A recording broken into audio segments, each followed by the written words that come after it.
24, então, porque hoje tivemos início da 35ª rodada, porque a 34ª acabou na sexta-feira, né? E ontem já começou a 35ª rodada. Hoje tivemos mais jogos, começando falando, claro, de Corinthians e Vasco, vitória do Corinthians por 3-1, que culminou, inclusive, na demissão do técnico do Vasco até então, do Rafael Paiva. Já estamos rodando os melhores momentos, Massu. Um Corinthians que foi muito dominante, principalmente no primeiro tempo da partida, né? São especialmente 30 minutos de um passeio.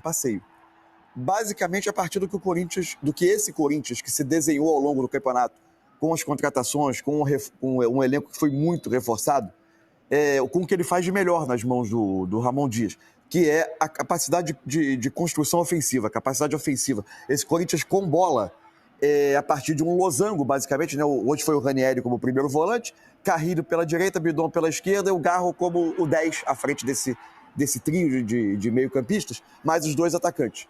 Um camisa 10 típico como o Garro, dois atacantes na frente hoje, inclusive como funcionou o ataque, né? Sem Memphis Depay, sem Yuri Alberto, hoje com o Romero e com o Thales Magno. O que o Corinthians consegue fazer dentro desse desenho é muita aproximação, muita movimentação, aproximação para troca de passe curto e, no final, ataque à área adversária.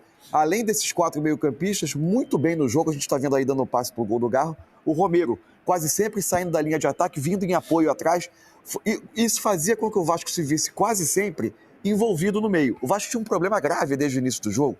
O Payet, que tecnicamente pode ter o seu toque de desequilíbrio, o Verratti, que é um jogador importantíssimo ao Vasco, em vários momentos, por presença de área, por segurar uma bola lançada quando o time está pressionado. O fato é que não são dois jogadores grandes defensores. Sim. Isso expunha a linha de meias do Vasco a lidar com toda essa sobrecarga que o Corinthians fazia no centro do campo. Os dois volantes do Vasco, o Hugo Moura e o Galdames, com muita dificuldade de cobrir um latifúndio de campo, com muitos jogadores do Corinthians caindo por ali. O Galdames não estava, além do contexto, o Galdames não fez uma grande partida, porque também não é um jogador defensivamente, não é o forte dele. Então o Vasco se viu muito fragilizado. E o Corinthians, com muita competência, foi criando esses espaços e criando muitas chances de gol. O 3-0 era um reflexo, o 3-0 do primeiro tempo era um reflexo muito claro do que era o jogo. E aí, o quanto que essa construção ofensiva do Corinthians, que funciona muito bem, também é facilitada por uma construção defensiva, uma desconstrução defensiva. O Corinthians faz isso em muitos jogos, né? Sim, sim. Mas enfrentou uma defesa com muitos espaços, né? O Vasco, você olha a escalação do Vasco, na teoria tem 4 laterais. Isso. Sim. Ele dobra as duas laterais, duas pontas. Na direita e tem Piton e Leandrinho na esquerda. Em vários momentos ali do primeiro tempo, a gente viu o Corinthians atacando pelos lados como se o Vasco não tivesse nenhum lateral, em vez de ter 2 em cada lado. O segundo gol do Corinthians, o gol do Garro, tem uma tabela pela direita e antes tem uma outra finalização do Thales Magno, que é, assim, muito espaço tanto pela direita e para defender por dentro. O Garro, hoje, ele não foi incomodado. O Garro finaliza, em média, menos de 2 vezes por jogo. Hoje ele finalizou 5, todas livres.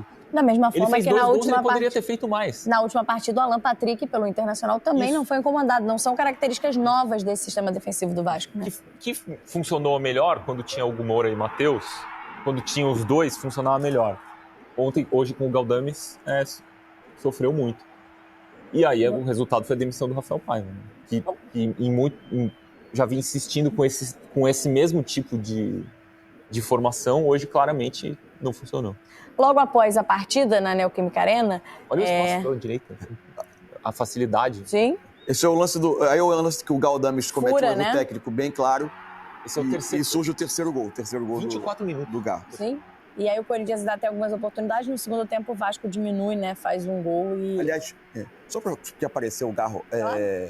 Assim, a gente pensar no Campeonato Brasileiro, né? Que tem o Garro, que tem o Alan Patrick, que tem o Almada.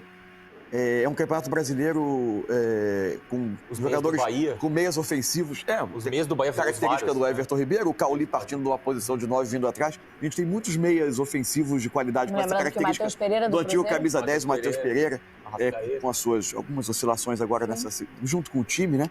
O Arrascaeta jogou. Teve também com limitações físicas em alguns momentos, mas outros momentos de altíssima qualidade. O Ganso, que em vários momentos foi o melhor jogador do Fluminense. Enfim, é um campeonato que nessa posição tem bastante. Agora, com uma dose importante de estrangeiros. Né?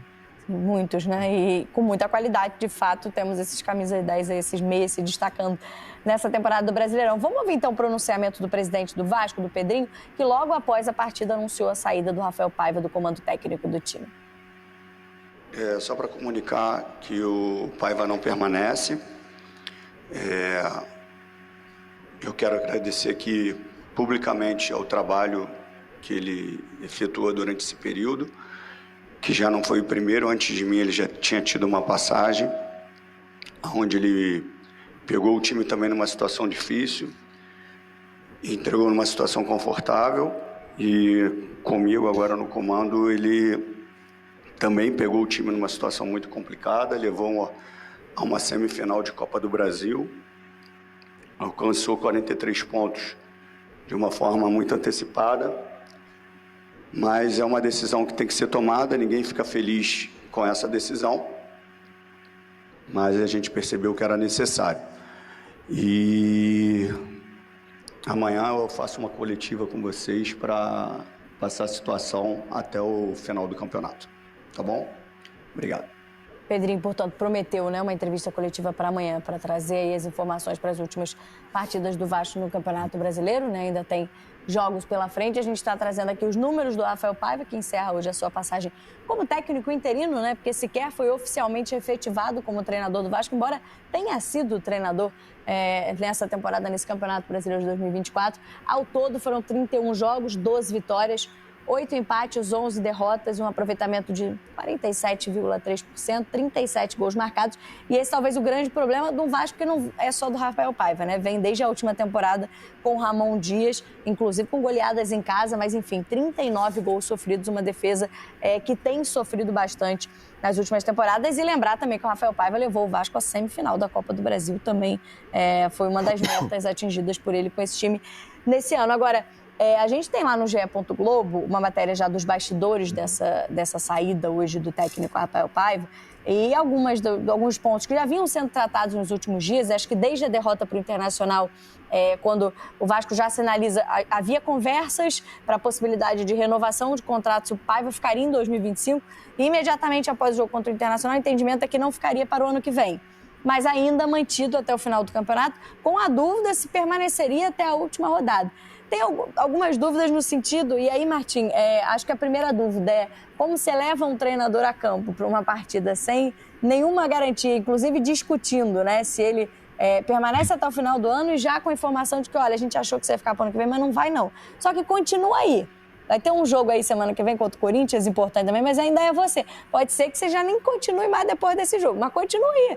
Permaneça aí no seu trabalho por enquanto, né? Quase um quebra-galho, é quase uma informação de que você não será o seu emprego, mas permaneça aí até as últimas rodadas, até os últimos momentos. O quanto isso é complicado para o grupo como um todo, para o próprio treinador e para o time que ele está comandando, que sabe que ele não vai permanecer.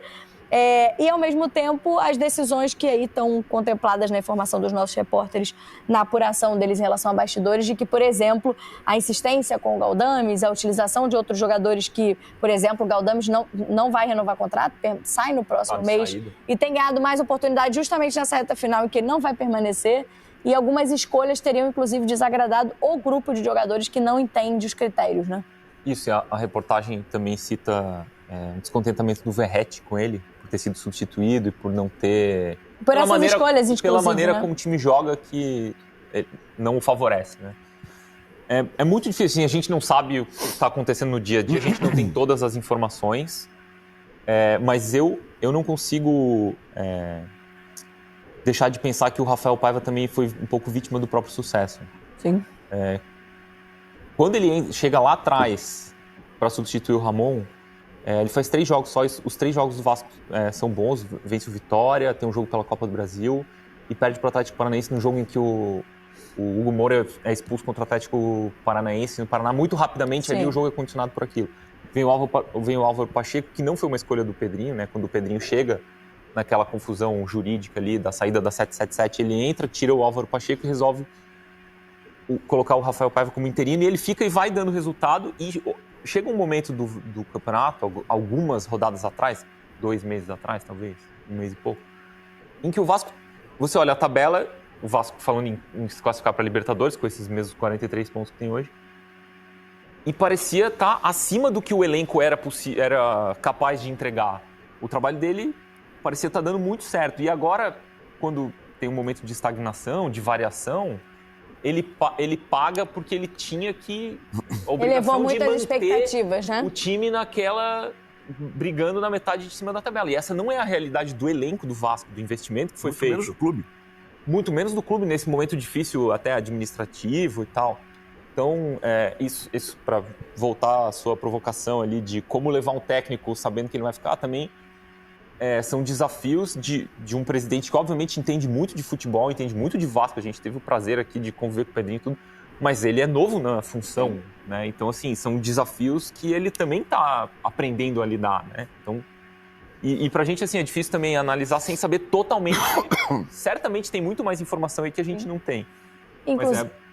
Desculpa. Não, perdão, eu que te interrompi. Mas, inclusive, na comparação com o time que enfrentou hoje com o Corinthians, aí não vou entrar no aspecto financeiro, né? E aí é uma outra realidade, é um outro problema do Corinthians. Mas em relação a contratações da última janela, o Vasco não conseguiu fazer as principais contratações que precisava. Eu digo de posições, nem de nomes do tamanho que o Corinthians contratou. Mas a janela de meio de temporada do Vasco precisava de um zagueiro, de jogadores de ponta, e trouxe nomes totalmente desconhecidos e sequer conseguiu contratar um zagueiro. O Mansur tem a lista aqui dos reforços, A janela do Vasco é até um pouco disfuncional. Sim. Se a gente pensar, porque são jogadores até com dificuldades físicas de se manterem jogando. E isso também tem responsabilidade sobre o momento do clube. Vamos por etapas, assim, eu acho.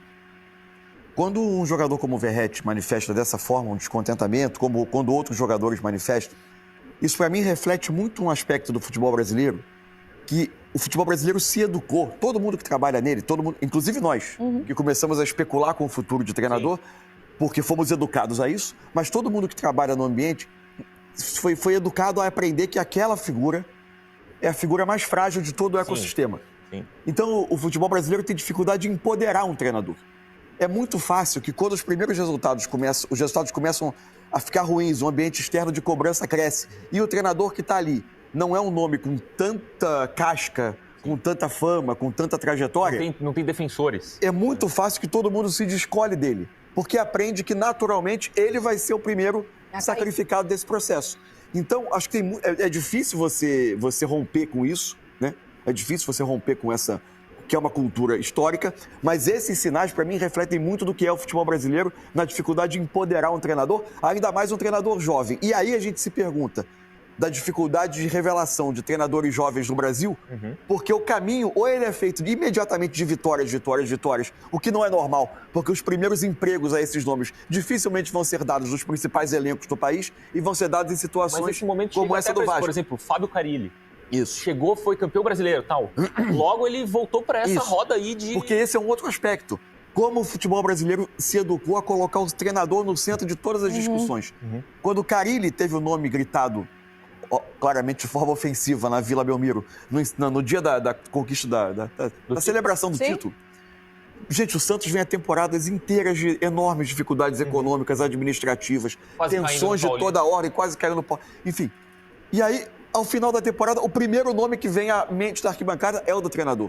Sim. A gente lembra de vídeos que foram feitos em metrô de São Paulo, quando o Silvinho caiu no Corinthians? Sim. As pessoas se abraçavam como se tivessem se livrado de alguém que fazia mal ao ambiente. Silvinho levou o Corinthians ao 4º lugar no campeonato. Então, e agora é o caso do Rafael Paiva, cujo nome foi gritado por São Januário há alguns dias, na última partida do Vasco pelo Brasileiro, num clube, gente, que vive uma situação de indefinição em relação ao seu futuro administrativo. E, aliás, aí é preciso reconhecer, né, quando houve a decisão judicial, a ação do Vasco, para que a associação retomasse o controle. A gente, no início, e eu estava até aqui no Troca na hora que surgiu a notícia, me pareceu um passo arriscadíssimo, né? Pela dificuldade da associação de ter recursos. Quando a gente, agora, depois de entender da situação da 777, a gente tem até dificuldade de imaginar como estaria o Vasco ainda com o controle da empresa. Mas isso é uma outra discussão. É um passo do Pedrinho que pareceu, pelo menos, manter o Vasco um pouco mais administrável. Agora, no projeto esportivo, o Vasco trouxe Felipe Coutinho, não consegue jogar com frequência. Souza, a gente não vê jogando com frequência. Alex Teixeira, a gente não vê jogando com frequência. Maxime Domingues, Jean Davi, Emerson Rodrigues. Foram as contratações do Vasco no meio do ano. Especialmente as 3 primeiras, 2 delas respaldadas demais pelo próprio Felipe, elas colocam um técnico com a pouca experiência, como é o Rafael, quase que forçado a tomar decisões impopulares com a É arquibancada. isso aí, galera. Mais um jogo aí, Corinthians e Vasco na Neoquímica Arena hoje. Panorama geral da partida, agenda do Corinthians, próximos jogos aí, classificação geral do Campeonato Brasileiro. O Corinthians venceu aí com 2 gols do maestro Garro, Lionel Garro. Venceu então aí por 3-1 o time do Vasco. Hoje um primeiro tempo de gala do Corinthians, como se não via há muito tempo. Vem jogado bons jogos do time do Corinthians. Detalhe, hoje não tinha aí o Memphis Depay e nem o Yuri Alberto, a dupla de ataque titular do time do Corinthians. E mesmo assim, com o Thales Magno e o Romero, que jogaram muito bem, por sinal, fizeram esse placar elástico aí de 3-1 para cima do Vasco, só no primeiro tempo, 3-0 para o Corinthians. Beleza? E o que culminou aí na saída do técnico do Vasco, que foi demitido aí no dia de hoje. Beleza, pessoal? Próximas partidas do Corinthians. O Corinthians vai a Criciúma no sábado, dia 30. Próximo sábado, agora às 19h30. O antepenúltimo jogo do Brasileiro vai enfrentar o Criciúma, valendo vaga na pré-Libertadores da América. Lembrando que no sábado também o Botafogo joga aí a final da Taça Libertadores da América contra o Atlético Mineiro. E se ganhar, o G7 vira G8. E o Corinthians, ganhando do Criciúma, vai assumir aí a posição que hoje é do Bahia. Tá certo? Se o Bahia perdeu e empatar, e o Corinthians vai a pré-Libertadores. Entra no famoso G8 aí. Próximo jogo é contra o próprio Bahia, que vai ser em casa, na Neoquímica Arena. O time aí do Rogério Ceni, que está brigando aí com o Corinthians para ver quem fica com a vaga no G8 ou no G7, para ver quem fica com a pré-Libertadores.